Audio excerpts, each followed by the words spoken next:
Hi everybody. As you see, Skip is not here today, but I'm hoping you're having a really fun night Friday. Um, I asked Skip if I could talk a little bit today because something came up over the last weekend, something known as Veterans Day. And I ended up watching a bunch of the old war movies that I could find. There weren't nearly as many on as there used to be. If you remember back in the 60s and 70s on Veterans Day, back when you only had ABC, NBC, and CBS, every channel had some kind of war movie that they were running for Veterans Day and stuff like that. Um, you don't see that anymore. Not really. It's like they say honor your vets and everything, but they don't. A lot of it ends up being lip service. It's not like it used to be. And they're right. There's fewer and fewer vets out there, especially, you know, compared to the people who, ended up serving in Vietnam. I mean, they didn't have a whole lot of choice. So when you're drafted, you have a lot more vets. And same thing with World War II. A lot of people were drafted. There were plenty of people who volunteered and everything else too. Just not nearly as many vets today as there used to be. And one of the things that I do want to mention is there's the 22 a day thing. I think plenty of people have heard that. And that refers to 22 veterans a day commit suicide. A really high number when you think about it. But the thing is that number is not trending downward, right? So that is something else we need to think about. And I'm thinking about that mainly because, well, my father died around Veterans Day many years ago. It wasn't like last week or anything. Um, he had served in World War II, he had served in Korea, he had served in Vietnam. He was wounded in World War II and was actually discharged from the military with 100% disability. He waived 60% of that just so he could go back into the military. And one of the reasons he did that is because of why so many people who get out of the military go back into the military. It's because they found more purpose in their life in the military. There is some people who and he actually said, I asked him once, why did you go back in? And he said, well, I got tired of selling ice cream. And I thought it was a joke, but that was really why he went back in. I saw his re-up papers, and he had been selling ice cream, and he just got tired of it. He waived his disability pay just so he could go back into the military.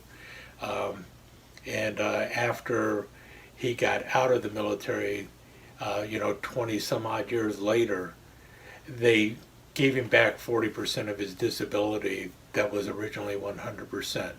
So that was kind of the way it all worked. Um, in any case, many years after retiring, he had a massive heart attack on Veterans Day, and that was not his first massive heart attack. And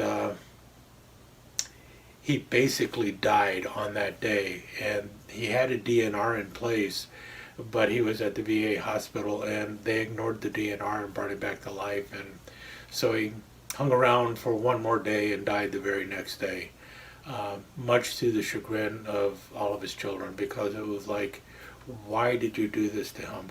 Why couldn't you just let him die with dignity? He had his, his condition was at that point where there was absolutely no reason for them to do that. And that's part of the problem with VA care these days. It's just not what it should be. And it has not been what it should be for years. We often give a disservice to the veterans of this country. And like I said, there's fewer and fewer of them now. Fewer and fewer people serving in the military just to keep all of us safe. I sorry, I really have dragged on a lot longer than I wanted to on this. I really was going to show some knives and talk a little bit about something else, and I will do that. There's two knives that I was going to show, and they're fixed blades, so it is kind of a fixed blade Friday. And the first one was right here. This is an M1 bayonet from World War II. This is an actual M1 bayonet from World War II.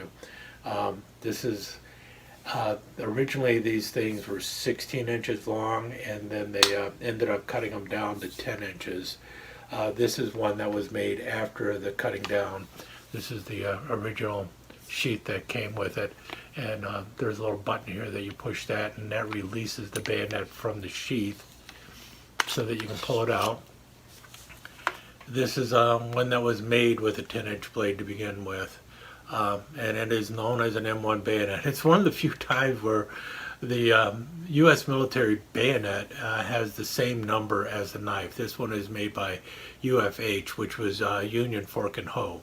You don't really think of something like that. You're always thinking of all these knife companies like Camillus and K-Bar and Imperial and all this other stuff. But during World War II, when we were really at a total war, a lot of the knives were just made by all sorts of companies. But these have a plastic handle, and it's screwed in. You can actually remove it all.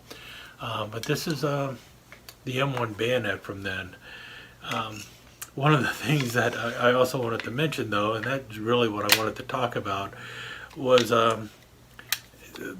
was watching all the war movies like I used to do with my dad, and I remember, depending on the mood of my dad, he may open up or something a little bit about his time during World War II. I never heard him say anything about Vietnam other than he was running a mess hall in a makeshift morgue in Saigon during the Tet Offensive. Gave no details at all about anything beyond that, other than that basic thing. It's like, why did you get this decoration? And that was why. Same thing with Korea. He said nothing about Korea. By that time, he was in the Air Force, but occasionally he would open up a little bit about World War II, and the things he had to say were not what you would expect to say, and they were not said in anger. They were not said as a guy bragging or anything else. It was almost like he just needed to say this to keep his sanity. That's the way I took it. It's like he just, and it was always something very short. And one of the things I remember is we were watching one of these movies about World War II, and the it obviously is a bit of a propaganda puff piece, because there are all these soldiers being all gung-ho and talking about they can't wait for the Battle of Berlin and all this other stuff. They're, we'll see you in Berlin and all this other stuff, and we're going to win this war and all this other stuff. And he just almost nonchalantly said, you know what, I never heard a single soldier say we're going to win this war. That was something that the generals said, to try and pep us up. Soldiers never said we're going to win this war. The only thing soldiers ever talked about was, what are we going to do when we get home? And it was always, well, what are we going to do when this is over? The idea of winning or losing the war was not something that even entered their mind. It was just like, when is this going to be over? That's what they would say. It was like, what are you going to do when it's over? Not what are you going to do when we win? It was like all they cared about was the war ending. And that just kind of struck me, because I was watching another one of those movies and they were doing that same thing, about, well, we're going to win this thing. And it's like, and that just kind of hit me. It was like, no, that's not what they say. It's like, and it was always just, well, what are we going to do to survive? It wasn't how we're going to win this war. And I think that was a big chunk of it, is like, veterans despise war. Soldiers in general despise war. There's that odd one once in a while, but for the most part, none of them really want to be in a war. They're happy to serve their country. They want to serve their country. They want to protect the people of the country, but none of them want a war. None of them want to fight. not really. All they want to do is survive. In any case, the other knife, the enemy's knife, I got this one too. I got this one because, well, I was able to get a German bayonet, and I thought I bought it because, well, for one thing, it was really cheap. I don't have a sheath for it or anything, but my father said, yeah, the American soldiers would get a German bayonet and they'd keep it in as war souvenirs, and they'd also grab them simply because they would work really well. And the one thing that he noticed, all of them noticed, was the ring for the barrel. See, that's the M1 bayonet. The German bayonet doesn't have a ring, and they always wondered what happened. Did they break them off? Were they using them as bayonets or anything? And the thing is the Germans actually, I think it was during World War I, decided that that ring was superfluous. It really wasn't necessary. The actual lock on the back here was good enough to keep the bayonet in place, and so they could actually save a little money by not having the ring there. And the ring also made it more difficult in times of stress to actually hook the bayonet onto the knife or onto the rifle, because you had to also line up this, and if you didn't have that lined up perfectly, you'd have problems connecting it. And so they just eliminated the ring. And if you're going to fix bayonets to fight, chances are that ring is not going to make a bit of difference. You're going to stab somebody once or twice, if you stab anyone at all. And so that's why they got rid of it. But the cool thing about the German bayonet is, well, here's the American sheath, and because both knives are 10 inches long and the blade is basically the same, a German bayonet fits into the American sheath. So they had no problem with just taking the bayonet off of the person very easily and just putting it into an American sheath, and it was very easy for them to get the sheath. So you find a lot of you might find quite a few Car 98 bayonets in an American sheath, because it was something that Americans would do, and they could just use it that way. In any case, that was one of the other things that my dad noticed or told me about a little bit with these bayonets, is that the Americans would just take them and stick them in their own sheath because it would fit. Just a couple little tidbits from World War II, actual true stories, not the ones you hear from Hollywood. The other story he told me was, well, there was a couple he told me, but one of the other ones he told me was going on leave. It was nothing like in the movies. You always see them going out there having a great time in Rome or anything. It was basically they would go on leave, and they would get as drunk as they could so they'd forget about the hell that they were leaving, and then before going back to the battle, they'd get as drunk as they could just to not think about where they were going back to, because he often said that if a sane person knew what they were going back to, there's no way they would do it. And so they would get so drunk that they had no fear to go back, and then they would sober up sometime in the process. So I guess Sherman was right. War is hell, and it's even more hell for the person who is in that war. And what's more, the person who was in that war never leaves that war. It's with them the rest of their life. So any of you combat vets out there, you're in my prayers all the time. I don't know what you went through. I won't even pretend to know what you went through.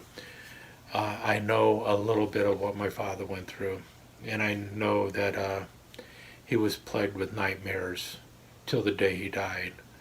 Not so much over Korea and Vietnam, but I'm sure those helped, but mostly just the hell he went through in southern Italy during World War II. And it was interesting. He could not remember the names of most of the people who, like his squad leader, his platoon leaders, his company commanders. He could not remember their names, but he could remember the names of every one of his friends who died. And that ate at him his entire life. And that's something we got to think about with the veterans out there. And I know I'm a week late with this, but it was something I needed to get off my chest. And in any case, when you think about it, November 11th is the celebration of our Armistice Day, the end of World War I. And coming up is December 7th, our remembrance of Pearl Harbor, the start of World War II for America. The rest of the world had already been in it for well over a year. In any case, here's my hope and prayer that one of these days wars will truly be behind us. And thanks for listening. I'm sorry this was not the most fun night Friday, but it was something I needed to get off my chest. Let me take just a second to thank you once again for dropping by and spending a few minutes here at Knife Chats with the Pious. I really do appreciate it, and I do appreciate any comments that you leave. So please remember to give me that thumbs up, and also don't forget to subscribe and ring that notification bell so you'll know when the next episode is up and running. Thanks again for dropping by. Really do appreciate your time here.